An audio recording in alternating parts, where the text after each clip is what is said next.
Bonjour, nous vous parlons aujourd'hui Time Series Forecasting with Zeppel et Snowflake.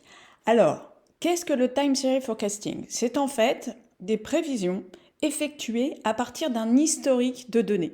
Et c'est extrêmement compliqué à faire parce que il y a dans toute prévision des aléas comme la saisonnalité, comme des périodes, périodicité, par exemple des crises, des vacances. Et il est extrêmement difficile de faire de bonnes prédictions, des prédictions d'accuracy, c'est-à-dire de vraies prédictions qui soient bonnes et qui collent à la réalité du business. Alors, dans ce tutoriel, nous allons voir comment utiliser Zeppel.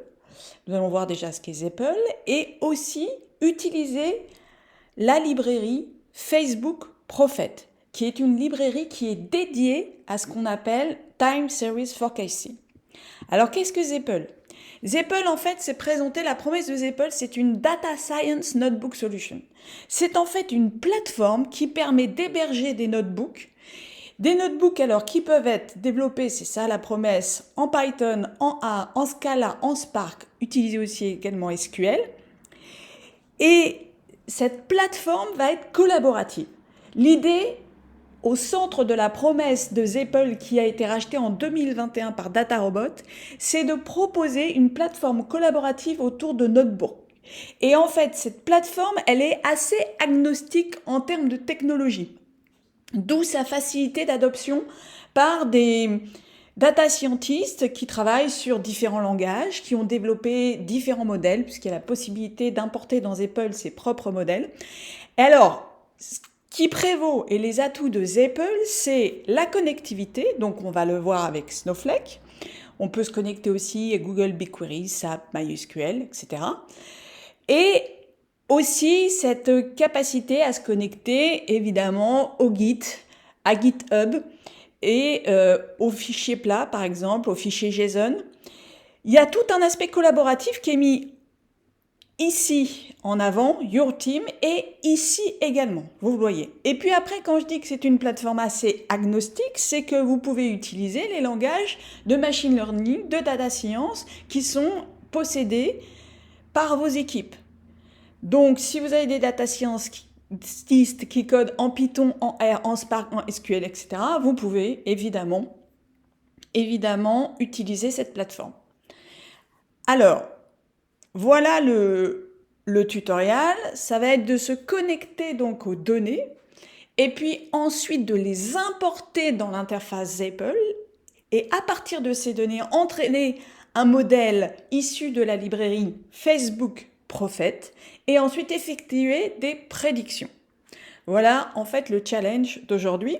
Alors la première chose à faire, c'est d'aller récupérer les données. Et pour cela, en fait, il y a une fonctionnalité dans Snowflake. Alors évidemment, au préalable, vous allez vous créer 30 jours de démo gratuite de votre plateforme Snowflake. Une fois que vous avez accès à cette plateforme, vous avez accès à la marketplace. Alors la marketplace, c'est là où vous allez trouver des données qui sont mises à disposition par Snowflake qui vous permettent d'entraîner vos modèles de machine learning. Donc par exemple, là, je vais faire une recherche. Il y a une indexation évidemment de cette marketplace, je tape Z et vous voyez que je vais aller récupérer ces données US Stock Market Data for Data Science. Et c'est ces données-là qui vont me permettre d'entraîner mon modèle Facebook Prophet. Voilà, alors c'est extrêmement simple, à chaque fois il y a une description en fait de la database, ce serait mieux si je pouvais fermer. Et vous avez également la possibilité d'importer ces données et de visualiser la database. Voilà, alors je vous explique un peu à quoi servent les données, comment elles ont été créées, tout ça, etc. Donc c'est une vraie marketplace et c'est extrêmement intéressant d'avoir à sa disposition cela quand on est client Snowflake.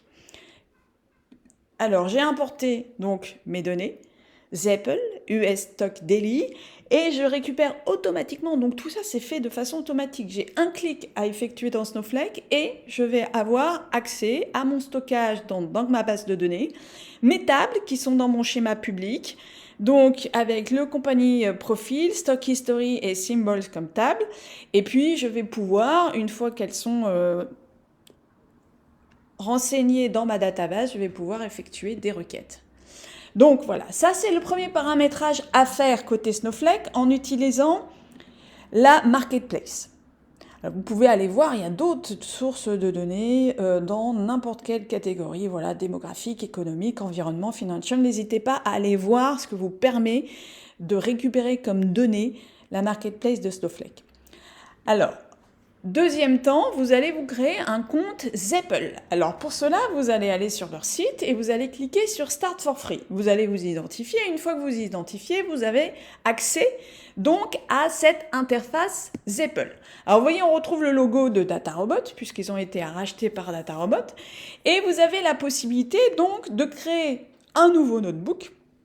Alors, si je crée un nouveau notebook, il va me demander des ressources type. Et c'est là que c'est intéressant, en fait. Zeppel, c'est à la croisée de l'hébergement des notebooks et de l'exécution du code sur ces notebooks, mais aussi de toutes les technologies de virtualisation et d'allocation des ressources, comme Docker, par exemple. Et donc, vous allez voir, j'ai la possibilité donc de créer un nouveau notebook, d'importer un notebook que j'aurais développé, par exemple sur un Jupyter Notebook installé en local. Vous pouvez évidemment vous connecter au data source, on y reviendra dans un petit moment, mais vous voyez que je vais me connecter à mon data source Snowflake et maintenant j'ai la possibilité également de me connecter à Snowpark. Et puis, là où on parle de collaboration avec Zeppel, c'est que je peux inviter des nouveaux membres à rejoindre ce projet et accéder à mon notebook. Voilà, alors les ressources, c'est ce que je vous disais, c'est-à-dire que pour exécuter des algorithmes comme ceux proposés par la librairie Facebook Prophet, il va falloir avoir du computing, des ressources de calcul, et ces ressources, vous pouvez les allouer et les décider en fonction de la taille de votre jeu de données, de l'algorithme aussi, c'est-à-dire de la structure de votre algorithme, le nombre de paramètres en fait à entraîner, à déterminer. Donc, vous avez en fait la possibilité de créer des conteneurs et de leur allouer des ressources. Voilà. Donc, c'est pour ça que je vous parle en fait d'un outil qui est à la croisée de la data science, de la virtualisation, de la collaboration. Voilà ce que c'est Zeppel. Alors, vous avez vu rapidement les data sources. L'accès aux data sources et la connexion. Donc, pour Snowflake, je peux me connecter avec Snowflake de façon traditionnelle. C'est ce que j'ai effectué et ce que vous propose ce tutoriel. Et puis maintenant, il y a une connexion via Snowpark. Alors rapidement, Snowpark, c'est en fait une API qui va vous permettre en fait de bénéficier pour le coup de la puissance de computation de Snowflake. C'est-à-dire qu'il n'y a pas de mouvement donné d'un système à l'autre. Les données, elles vont rester dans Snowflake et la computation, la puissance en fait pour, par exemple, préparer les données, nettoyer les données, pour entraîner un algorithme, vous allez la tirer de votre data cloud, de Snowflake. Donc, dans le cas présent, moi, j'ai pris une connexion Snowflake classique. Alors, la seule difficulté, en fait, que l'on a dans tous ces tutoriaux où on se connecte à des plateformes, qu'on connecte Snowflake à des plateformes, c'est de déterminer, en fait, la forme de le compte, en fait, qu'on veut coller. Là, vous voyez, en fait, si vous avez déjà vu une vidéo sur la connexion DataRobot Snowflake, vous verrez qu'en fait, là, on me demande une URL complète dans DataRobot. Alors que ici, dans Zeppel, on me demande simplement, partiellement, en fait, le bout de l'URL. Mais on me demande de spécifier le cloud d'hébergement de mon data cloud. Donc, en fait, la difficulté, elle est là. Elle est simplement récupérer le bon format account qui est attendu par la plateforme Zeppel. Donc, pour le coup, c'est ce format-là. Alors, pour rappel, rapidement, en fait, vous voyez, vous récupérez les informations ici. Voilà, sur le compte. C'est important.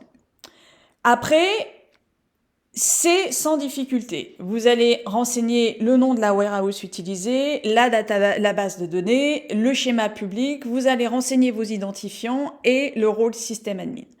Et vous pouvez tester votre connexion. Si elle fonctionne, ça va vous mettre un petit bip vert. Voilà, alors une fois que vous avez importé vos données, dans Zeppel, vous allez pouvoir utiliser n'importe quelle librairie Python pour le coup, ou R, puisque là, Facebook Prophet a été développé pour les deux. Alors dans notre exemple, c'est Python. Et Facebook Prophet, en fait, c'est une librairie qui va vous permettre de créer des modèles de prévision fiables. Alors, c'est assez intéressant, c'est utilisé par les data scientists pour prévoir en fait l'évolution des cours de la bourse ou l'évolution des cours des bitcoins.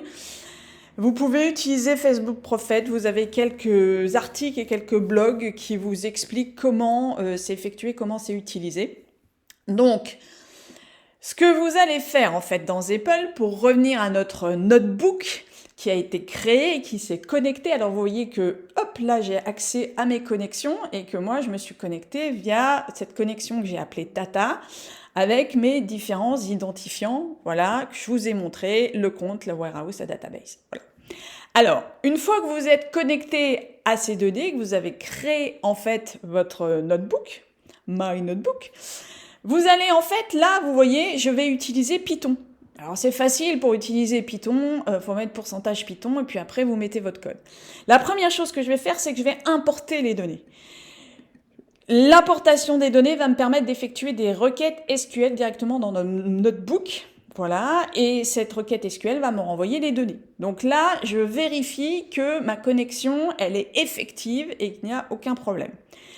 Une fois que je me suis connecté à mes données, je vais pouvoir après installer donc cette librairie Facebook Prophet, ici, via ces lignes de commande, et je vais pouvoir créer, initialiser un objet Prophet. Voilà, le M comme modèle, c'est facile. Ensuite, je vais pouvoir en fait paramétrer les données qu'il me faut et en supprimer, les données d'entraînement en fait, et entraîner ce modèle avec MFit. Alors là, rien de nouveau quoi. Je crée mon modèle, je crée mon jeu de données à entraîner et puis j'entraîne mon modèle. Et une fois que j'ai entraîné mon modèle, j'effectue des prédictions sur une période de 30 jours. Voilà, c'est aussi simple que ça, avec la méthode predict qui est associée à mon modèle m.predict. Donc voilà comment je vais utiliser la librairie Facebook Prophet avec mon interface Zeppel. Et alors après, ce qui est pas mal avec Zeppel, c'est que vous pouvez en fait visualiser les prédictions avec l'intervalle bas et l'intervalle haut, voilà, sur le nombre de jours que j'ai déterminé. Là, c'était 30 jours. Et donc, vous pouvez voir ces prédictions. Donc, il y a aussi associé, vous voyez, à la console, un outil de data visualisation qui vous permet de visualiser immédiatement le résultat de vos prédictions. Donc c'est un outil assez complet et puis après, voilà, là où c'est assez, hop, je vais y arriver, là où c'est assez intéressant et c'est la promesse de Zeppel, c'est que vous avez la possibilité de partager, d'exporter vos notebooks et de collaborer au sein de votre entreprise avec cette plateforme. Alors, si vous êtes intéressé donc par le tutoriel, je vous rappelle que sur le site Snowflake, vous avez accès à un ensemble de tutoriaux qui permettent de tester, d'évaluer les synergies entre les outils de DataVis et Snowflake, donc à la fois Zeppel, mais aussi Amazon SageMaker, Dataiku, DataRobot. Donc n'hésitez pas à aller sur cette page. Ensuite, si vous voulez en savoir plus sur Facebook Prophet, ce qui se cache derrière cette librairie, il faut aller sur ce site, donc qui explique la puissance en fait de cette librairie open source, j'insiste, mise à disposition des développeurs et des data scientists par Facebook. Et vous pouvez également aller donc visualiser des vidéos sur Zeppel. Il y a une chaîne YouTube qui est extrêmement bien faite, qui vous montre tout l'aspect collaboratif, tout ce que vous pouvez faire avec cette plateforme. Et n'hésitez pas à aller sur le Meta Open Source parce qu'en fait, Facebook a été renommé Meta, vous le savez évidemment. Et donc, pour aller voir en fait et connaître des informations sur toutes ces librairies qui sont mises à disposition de façon open source aux data scientists, allez sur Meta Open Source Channel et vous trouverez quelques vidéos sur Facebook Prophet et d'autres solutions open source mises à disposition par Facebook, par Meta. Voilà, cette vidéo est terminée. Bon machine learning. L'ensemble des liens qui ont servi à faire cette vidéo sont dans la description de cette vidéo.